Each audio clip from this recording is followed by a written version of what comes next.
Tell us a little bit about your cricket journey. What's taken you to this point?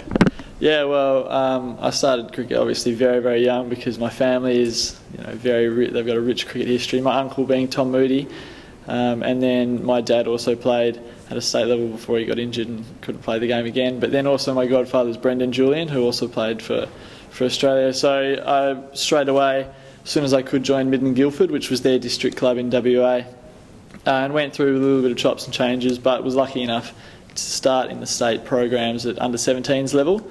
I got knocked back from the under-17s tour. I didn't make the tour the first time round, and so I joined the under-19s a year ahead of myself, but didn't make that team. And then in my second time round, my final time round, I was lucky enough to make it, but unfortunately got injured in my first game in Tassie. So it's been a rough ride, but I mean, I was lucky enough to do well enough to get to where I am now, and I'm really looking forward to starting the season. You mentioned a little bit about the family impact.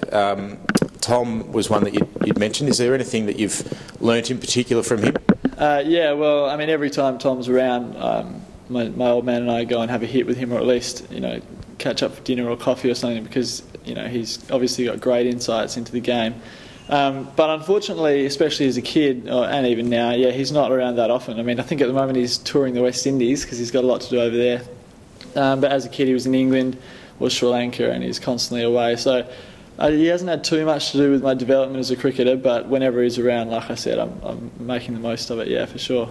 Does he ride you a little bit harder as your uncle? Yeah, well, my old man, he's right on my back, but I wouldn't say he really rides me. He's just right behind supporting. He'll support any decision that I make. And BJ, is it mainly grooming sort of advice that he gives you? Yeah, well, I don't see BJ too often. I think he's based in Sydney at the moment, but I caught up with him not long ago at a Midland Guildford reunion sort of thing, and so he's given me, I've got his contact details. Whenever I'm around Sydney, for sure I'm going to be catching up with him, that's for sure, yeah. And in terms of yourself as a cricketer, how would you describe yourself?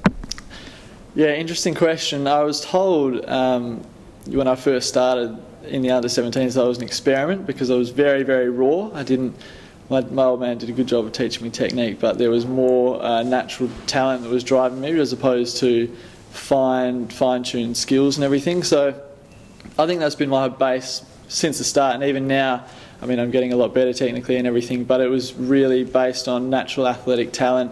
At the moment, I do quite well in the fitness tests and those sorts of things. So I think it's a matter of harnessing that sort of natural ability that I have and trying to, combine it and find the balance with technique and raw ability so that obviously I can get the most out of myself. And I think with the help of Griff, the bowling coach down at the Wacker, I'm getting there, and so that's why, after such a long pre-season, I'm keen to get stuck into the, playing games. What sort of a bowler would you say you are? Yeah, well, I try and bowl as fast as I can. Fast bowler. Yeah, I've never really been told how quick I bowl, but like I said, yeah, I just try and get it down the other end as fast as possible. I'm sure that's delighting batsmen all around Australia. Away from the game, how do you fill your time? Yeah, well, I'm a full-time student down at the University of WA at the moment. What are you studying? Political science and international relations with a double major in law as well. Yeah, if I'm not playing cricket or at least training, I'm hitting the books. Yeah. And what do you love most about the game? Well, as a junior, I just love to play it. I was surrounded by it, so just playing the game was a lot of fun. But as I've grown and started to think about it myself, I can't stop thinking about the strategy. I love, with my old man talking about what sort of fields to set, and especially when I finished school and we got into the under-19s program, David Fitzgerald, the coach of the 19s, was really big on getting each of the bowlers to specifically think about where their fields are being set and why they're bowling, where they're bowling. So actually thinking about the game myself and talking to my captain and my coaches about what to do and how I'm going to take wickets is very exciting. It opened up a whole new realm of the game to me. So definitely it would have to be probably strategy of it. Is there anything quirky or unusual about you that we don't know? I suppose I've got a fair bit to do with music as well. A lot of people think that I'm just a cricketer and that sort of thing, but when I was at school, I was also captain of music, so that gets a lot of people off guard when I tell them that sort of thing. Yeah. What aspects of music?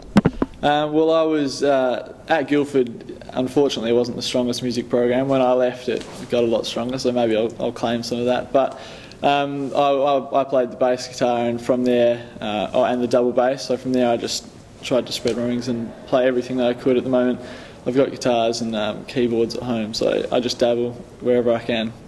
Really enjoy it. Musical influences? You know, Ben Howard or John Butler, and more acoustic sort of things, rather than you know, heavy rock or anything like that. Yeah. David, all the best for the season coming up, and thanks for being with us. No problem. Cool.